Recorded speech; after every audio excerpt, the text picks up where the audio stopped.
The room was quiet, save for the soft hum of the air conditioner, when she said it. Her words hit like a sudden gust of wind, sharp and unexpected.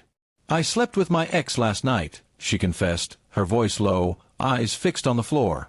I froze, my coffee mug halfway to my lips, the warmth of the ceramics suddenly feeling too hot against my fingers.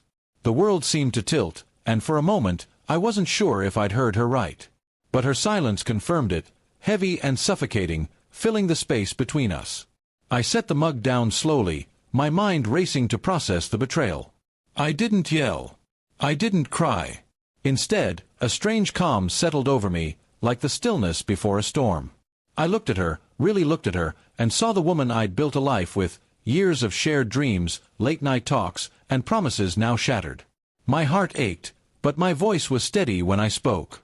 "Great," I said, almost too casually, "here's your $94,000 bill for cheating." Her eyes snapped up, wide with confusion, searching my face for a hint of a joke. But I wasn't joking. Not entirely. The number wasn't random, it was the sum of every sacrifice, every compromise, every moment I'd poured into us. She laughed nervously, thinking it was some dark humor to diffuse the tension. "What are you talking about?" she asked, her voice trembling now. I leaned back in my chair, folding my arms.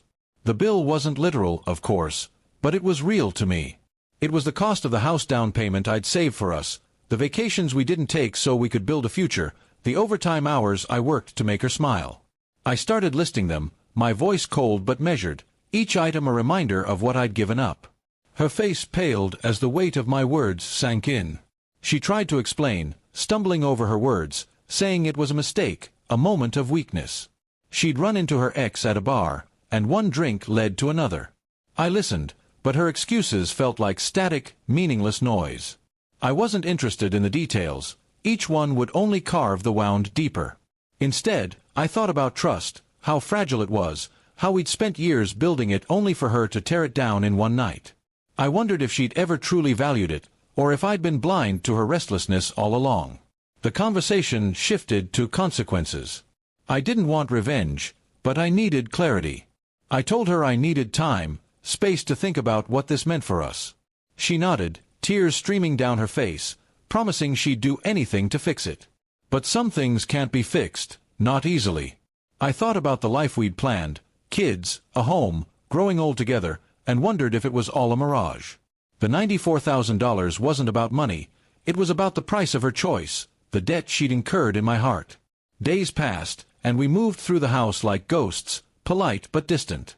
I started calculating what was next. Could I forgive her? Could I trust her again? I dove into work, letting spreadsheets and deadlines numb the pain. She tried to bridge the gap, leaving notes, cooking my favorite meals, but they felt like empty gestures. I wasn't ready to let her back in. The bill I'd mentioned lingered in my mind, not as a demand for payment but as a reminder of my worth. I deserved honesty, loyalty, things she'd failed to give. One evening, I sat her down. The air was thick with unspoken questions. I told her I wasn't sure we could rebuild what was broken, but I was willing to try, if she was. Therapy, transparency, a long road to earning back trust. She agreed, her voice small but resolute. I didn't know if we'd make it, but I knew I couldn't let her mistake define me. The $94,000 bill was my way of reclaiming power, of saying I wasn't invisible, that my love had value. Months later, we're still navigating the wreckage. Some days are better, filled with tentative laughter and cautious hope. Others are heavy with doubt. The bill is unpaid, a metaphor for the work she still owes, to me, to us. I don't know if we'll ever fully recover, but I'm learning to value myself, to demand what I'm worth. And maybe, just maybe, that's the first step toward healing, or moving on.